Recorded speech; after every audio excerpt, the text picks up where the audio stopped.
Hey everyone, and welcome to Almost Cancelled. I am Peter, that is Connor, and we are going to talk about The Expanse, Season 2, Episode 9. It's called The Weeping Somnambulist. Full spoilers for the episode, as always.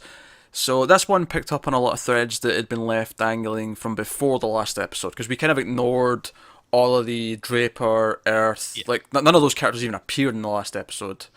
Yeah. So we got a lot of that back. We didn't start with that though. We actually started with a nice little twist actually, because I don't know. Did you call that it was our Not crew? immediately, no. Yeah, because we have what appears to be some Martian sort of soldiers or whatever who are boarding this ship that's going to Ganymede with supplies for the refugees and the sick and all that sort of stuff. And these Martians come on, and this couple who are driving this ship are kind of hostile, and one of them kind of attacks one of them, and the helmet comes off, and it's Holden. And Yeah. we find out that this is them. They're using this ship, which is going to give supplies to the survivors as a way to get in, because we know that they have to go through a blockade of ships between the Martians and the UN and Yeah. everything else. So it sets up that really cool. It was a nice little twist at the start. I honestly did not expect it when the helmet comes. I was like, Holden. Wait, where were they at the end of the last episode? I've missed something. Yeah. But then it catches you up nicely. Oh, yeah, Tells you what you need awkward. to know. I really like that they recognised him instantly as well. And then Amos puts up his visor. He's just like, God damn it. Yeah, it must be. I'm surprised they must have just didn't shoot one of them in the spot right there. It's like, well, they've seen our faces now. I need to kill them. It wouldn't have surprised me that much. Knowing Amos, but Yeah. they're doing this and they're sneaking on, and there's not a whole lot of the screen time with them. I mean, they do a fair amount, but at the same time, it's very little actual screen time. Where Yeah. they go towards Ganymede, they discuss the plan with Alex, how he's going to hide and try and come and pick them up after they get onto Ganymede and look for the doctor, look for the scientist Yes. that's got Ming's daughter. Strickland, I believe the name was. So they come up with the plan and all that. Now, the couple that they've taken the ship over from, they keep repeating that they're going to let them go as soon as they land. They don't really care about them. There's no ill will, but the couple's not very happy about it, of course, especially the wife. The wife is particularly hostile. Yeah. And they set up this idea that there's this sort of group of thugs that always take some of their stock when they land. They always come on and take 10%. They sort of hustle them, as it were. And this kind of happens at the end of the episode, that the gang are all leaving, our crew are leaving with Meng, who's with them to try and find people. Which, by the way, Amos actually ends up telling him a lot of the information that he doesn't know, because Meng feels like a prisoner, and he's like, I'm a prisoner, like, I should be able to get a response for why I can't send a message. Because he's trying to, the woman who he cared about who died, he was trying to send a message to her family, Yes. letting them know that their daughter, their sister, whatever the relations are, that they died. And that, it's quite a touching little message, and that was a really powerful scene last episode. So Amos sort of like being human enough to sort of give that up and give him some information was a nice little touch. And again, it was done in a very, it cut away as soon as he gave the request, and it was during the scene when they're all going through the plan, and Meng references the proto-molecule, and Holden's like, wait, how do you know about that? And Amos is like, I told him. It's a nice little reveal that he did do the right thing and told him. Yeah, and it's also something that it's doing well compared to a certain other show we watched this week, where we know all this information that Amos is telling him. We don't need to hear it all again. Do you know what? I never even thought of that while I was watching, because I've jettisoned it from my mind. But that's correct. Yes. We don't have to hear all the information because we already know it. We just need to know that he's been told it. Exactly. And in fact, the fact that Amos gives the information up is also a nice little beat for his character, because he's in this place right now where he's being very unemotive, shall we say. He's been Yeah. socially kind of awkward. Even more so than normal. So for him, it's actually a good character beat that he did tell him. So it accomplishes multiple things. Yeah. In that sense. So, but at the end of the episode, these thugs come on board, and Holden and the crew notice they're going on the ship as they're leaving. Presumably they overhear some of the conversation at the, like, maybe hiding behind the entrance, but they hear that this time they're going to take all of the supplies and they're going to steal their ship. And they figure probably end up killing these two as well. So they come on board and they shoot these thugs. And the thugs go down, but the thugs were also firing their guns off, obviously, once everything went down. And the husband who owned the ship dies. So the already hostile wife gets extremely hostile and demands to get off their ship. Yeah. And what I think cool about this little plot here. This little, because I mean, essentially the main plot is getting to Ganymede and finding the scientist. This part's really just the stopgap to get there. Yeah. Because the episode focuses on other things for the most part. But what I like about this is that it's this idea of the casualties of war piling up, particularly for Holden more than anyone else. Where, okay, sure, you could argue that when this couple landed, they'd still have these thugs coming after them, and they probably would have lost all of their stuff. But he can't help but feel, and I think as a viewer we can't help but feel as well, that them interjecting and forcing them to do things their way and interfering in their lives for their goal, as noble as the goal might be, has somehow led to this turn of events. Yeah. The death of this man, this innocent man who doesn't deserve this at all. And the look in Holden's face as he has to walk off that ship. It's actually the moment we end the episode on. If I've got any complaints, it's honestly that it's a really weird place to cut. I was like, wait, I didn't feel like the ending, but Yeah, I know what you meant. But regardless of that, I like what it does for his character. It's this constant stripping. I mean, back to the last episode when he has that conversation with Naomi, and he says, "I need you to remind me who I am, because this isn't you, Holden. You're not a killer," so on and so forth. It's like going back to the idea of it's just this battle, this fight to end this protomolecule is just stripping away his character, just stripping away his soul, if you will. It really feels like the story for him going forward will be how far is he willing to go to do the right thing? Who is he willing to put at risk, and what will he do? And I think even else, I feel like when we get to like a climactic point somewhere down the line, whether it's the end of the show or just a big moment at the end of the season or whatever, I feel like this guilt, this piling guilt of various things, right back to the first episode, he's the one who got the ship blown up because he answered the distress beacon and they went out there. So this guilt that's piling up, and it's just sort of like, I feel like by the time we get to the end of the show or we get to the end of his character arc, that's me thinking, oh, maybe he won't survive till the end. Probably will, but who knows? Readers of the book know. Well, to an extent, the book's not finished yet. They're still releasing more books, so even they don't know entirely. Yeah. But there's just this idea that by the time we get to the end of his character, the guilt and all the weight, I feel it piling on as we go, and that's good writing. It feels like there's going to be a point where he's just going to snap. Like he won't be able to take it anymore. Yeah, so that was good stuff. Yeah. But of course, I think the meat of this episode really comes from Earth, and it comes from Draper, and the whole Earth-Martian meeting... Summit. Yeah, summit's the word for it, I guess. And I loved everything, even though we could have predicted a lot of this stuff at the start, I loved... Okay, Martians have struggle walking on Earth. They struggle with the sunlight. They have to take meds to help with their density. Even though they point out multiple times in this, and we've known it for a long time, they train in Earth's 1G all the time. So they should be used to it, but still, it's just. But it's still a simulation. The reality of it. Yeah, it's still a simulation that Draper's not ready for when that door opens, that cargo hold door opens, and the sunlight hits her face. She is not ready for that light. She's never. Yeah. And then even as she's walking out there, she's stumbling. She's really struggling just to walk. And this is a Marine, and we've seen what she's capable of. So you really get the impact of what this does to their bodies. And we've seen how hot-headed she is, how stubborn she is. She even keeps, because they all wear these like shades, these visor things to help with the sunlight. And she's like, no, I'm not wearing these. I'm going to do this out of pride. And she's regretting it immediately. Because later on, she's in our room. And the windows are kind of fancy, and they can turn into like stained glass, so they block the light. They can turn into a screen or a mirror. It's really cool. I just want to put that out there. That's such a cool thing. But she like, after she's used the mirror, because she's putting on her medal, which she didn't want to wear because she feels cheated. She feels, because we talked about this when the whole lying. She just doesn't deserve it. Is how she feels.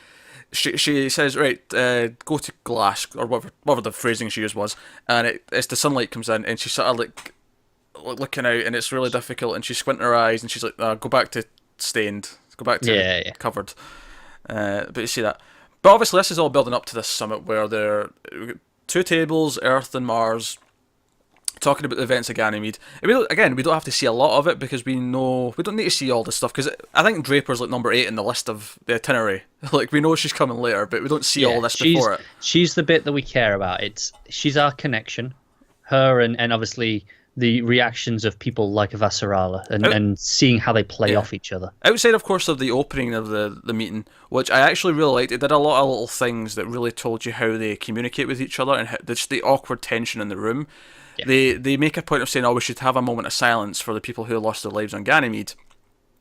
And they actually bicker for a little bit, and then someone says, "No, we should still have the moment of silence." And then they all put their heads down, moment of silence as you typically would do, and it lasts about 5 seconds before Erin Wright goes, "Right, first thing on the agenda," and Avasarala looks surprised, like her head goes up, it's like, "Really, that quick?" And it's just this little thing about Erin Wright and just showing the inhumanity in him.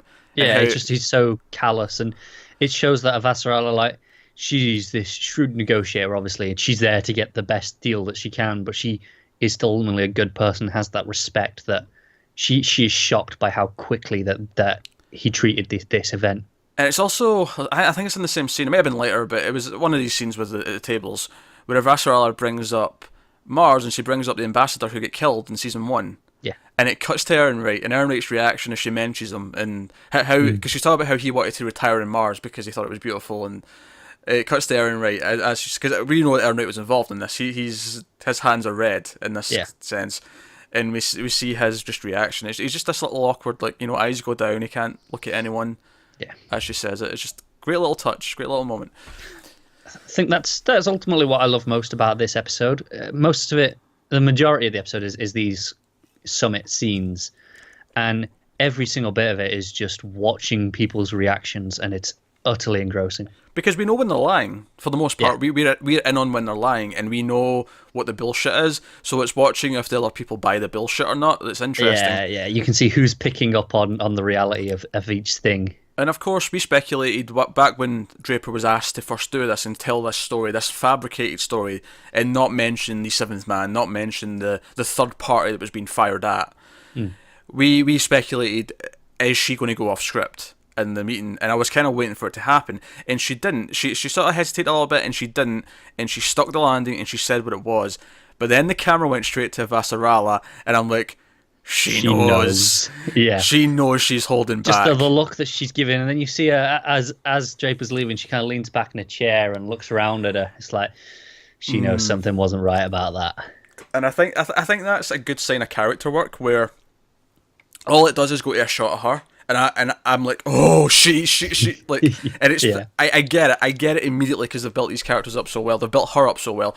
Which, by the way, later on when they finish all the talks and they agree to terms, and she says, I want to speak to Draper again, bring her back, I've got some questions. And it's when she's there again and she's sitting there and she's asking all these questions about, because one of the things that upsets Draper is they pin everything on one of the Martian soldiers who was the Earthborn. Because remember, we've seen when they were all together, he was getting picked on a little bit for not being a true Martian, and they pin it all on him and say, he was trying to prove he was a true Martian, so he opened fire first.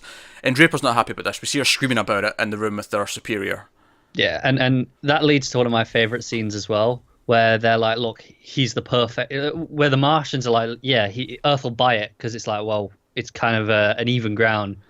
Yeah, because we're accepting responsibility, but we get to not completely throw ourselves under the bus. So we're like, this is perfect. And then it cuts to like Avasarala going, this is too perfect to scapegoat. Like, immediately just knows exactly what they're doing. Yeah, this is bullshit. And Erin Wright knows it as well, but Erin Wright's like, no, don't look a gift horse in the mouth. And she's like, I never liked that metaphor, that joke.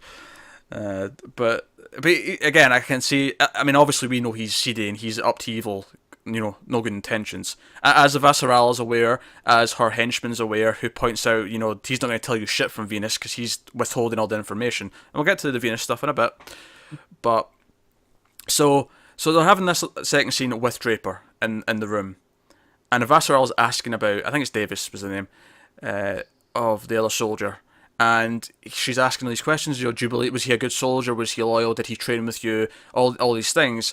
And eventually, like, one of the people from the Mars side of the table go, wait, what was the point of this question? Where are you going with this? Where are you going with this? And she just turns and goes, wherever the F I want to go with this. And she snaps so much, I was like almost cheering. She just put him down. It was so good. And what's so great about this is there is no right side in this debate. Sure, Mars are lying, but it's kind of ultimately for a good cause. Oh yeah, because they're trying to stop war. You can exactly. play into their side. They're both working towards a good goal, but you still can't help but root for Avasarala when she pulls out that line. Oh yeah, you really do. And she keeps asking questions, and Draper gets like sort of emotional, and she starts to slip, and she starts to talk about, oh no, we didn't fire on them, they were firing at something else, he wasn't wearing a vac suit. Like, she says that line, and both Avasarala and Erin Wright sort of lean in because they hear those words, and they're like, wait a minute, That was something. But it's all in a fluster, and then they ask her again. They ask her to clarify, was it this soldier's fault? And she sort of, and this is kind of again a character thing for her, where I'm convinced that now she's been prodded and asked, she's going to want to give up the truth. She wants to do it, and I think she still does want to, but she fights it. She's too good a soldier, isn't she? Yeah, she fights it and reaffirms the lie. She says, "No, this was his fault." And she slipped the first time there, and she regrets it, even though she wants that to be public knowledge, and maybe that's why she slipped. It was subconsciously she wanted them to know, but ultimately she can't bring herself to disobey direct orders, and she even throws like her friend almost Davis under the bus, even though we've seen her argue about that was completely unnecessary. Oh yeah, I think. Ultimately, this is even more of an interesting development for her character, rather than just her. Don't get me wrong, I was looking forward to her going off script and just saying, and I thought that'd be interesting. But this is almost more interesting because it puts her in this weird place where she's still loyal, even against all this bullshit, and she doesn't agree with this, but she believes in the cause, and it gives her character even more depth that wasn't there before. Yeah. So that's great stuff. It's great, but obviously Vasarala heard that line, and she still knows about it. Yeah. Which leads neatly to the Venus stuff, because she references it when she gets the message from our scientist on board the ship that's going to Venus, and they I mean, the stuff on the ship is mainly her guy and the other. The soldier guy. I'll need to remember some of these names for next time, but they're debating because he's the UN guy's adamant. No, this is a Mars weapon. This is their doing. There is no other life. You're being a school child with these stupid dreams, and it's that debate. It's that back and forth throughout most of the episode. But ultimately, they discover on Venus where Eros landed. Not only is there a crater that's really deep, like it's not just like a. You expect if a rock or an asteroid or something hits a planet, you expect a certain style of crater. This was like a really long, deep crater. Yes. The more interesting, so that almost looks like it's burrowed into the Earth. It's the way it got so much narrower as it went down as well. It was like that's too narrow for what this should look like. And then the other obviously thing that they mention, and she mentions this to Avasarala, this is the message it sends, is that there's bioorganic material in the sort of the above it, the sort of the atmosphere right above this hole, coming from Eros, and there shouldn't be life here because, as he points out, this is Venus and the atmosphere can melt lead. So there you go. There's some life down there on Venus, so I'm looking forward to them exploring. What a surprise! Oh yeah, I mean, we knew it wasn't just going to be cut and dry. That's it. Eros protomolecule done with. Like, it's down there. It's living. Obviously. It's doing stuff. But now someone else knows it too. This is true. So no, so that was pretty much it. That was all the main plots. It was very. Those summit scenes were very engrossing and very edge of your seat. And I think it's one thing for the action to be really good, and the action is really good in this show. But it's another thing when two people at a table can be exciting, and I think that they achieved that in this episode. So definitely, it was. Every moment of it was just like, what's going to happen? You were more unsure of where it was going than you are in most of the action scenes. Yeah. And we've left in this weird place where they're going to maintain peace. They've accomplished essentially what the obvious thing they wanted to achieve. But we knew because Draper was this wild card that we were expecting a wrench, and the wrench didn't happen, at least not to the extent we expected it. But it's just enough to set them on the path. Yeah, but it's left Draper in a really interesting place, and it's left Avasarala with knowledge to pursue more stuff. And it's exciting. Obviously, next episode we'll be hunting for the scientists with Holden and the crew on Ganymede, and of course Alex is just waiting behind the rock, waiting behind the moon on Jupiter. He seems to be having fun by himself there, though. He does. He seems to be good. By the way, I love that he gave Amos a lasagna before he left, because you're going to be gone for a day or whatever. Here's lasagna. I've put my best effort into this one, and it's like they have a really cool relationship.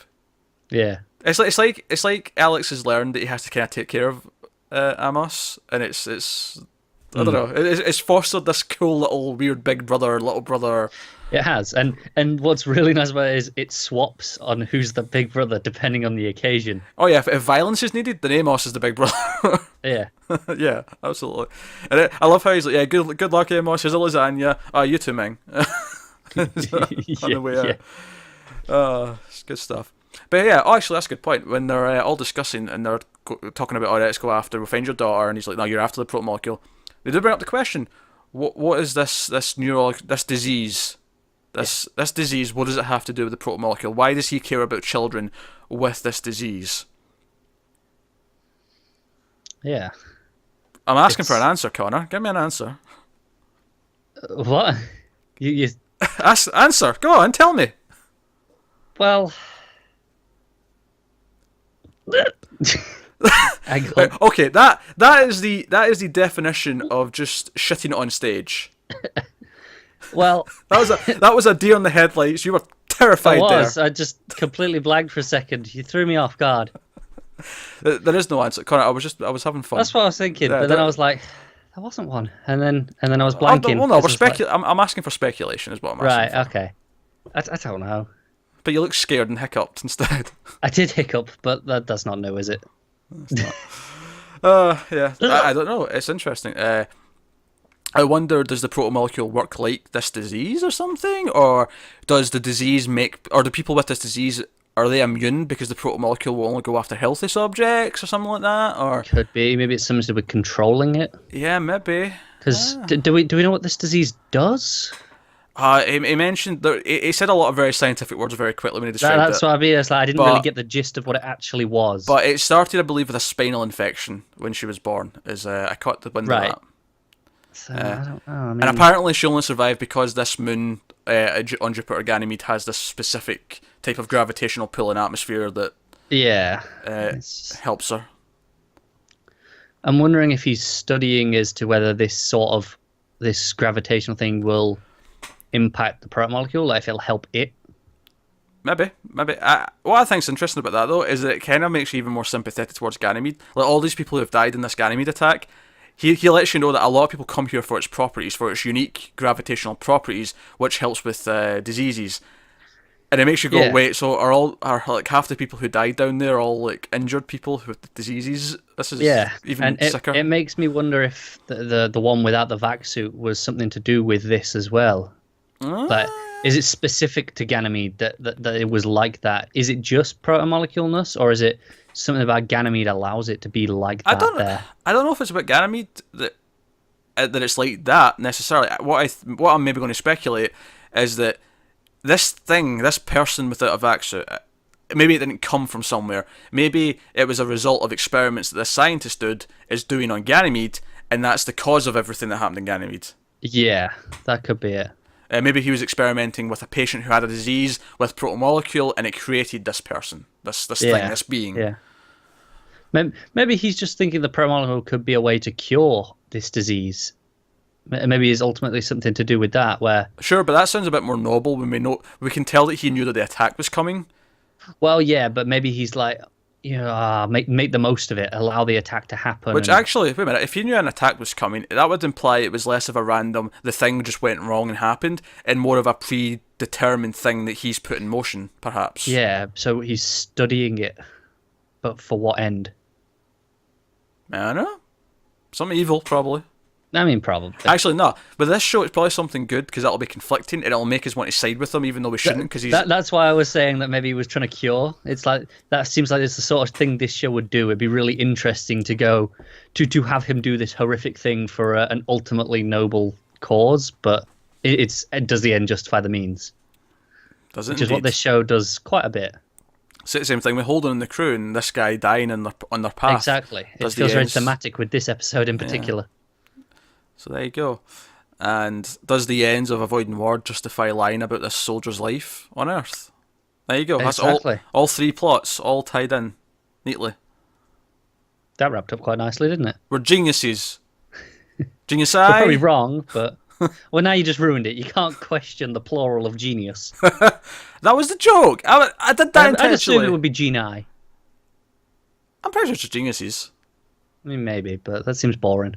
There you go, guys. That's Expanse, episode 9, season 2. There is 3 more left. No, 4 more left. So I do apologise. 4 more. 4 more. Panic stations there. 4 more left. But probably 3 more weeks because they'll probably double up the last 2 like they did the start of the season and last season. Yeah, that would make sense, wouldn't it? But now let us know what you thought of this one in the comments below. Like and subscribe and all that stuff. It helps us out a lot.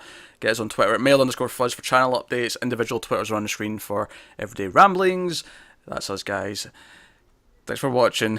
Have you got any vanilla?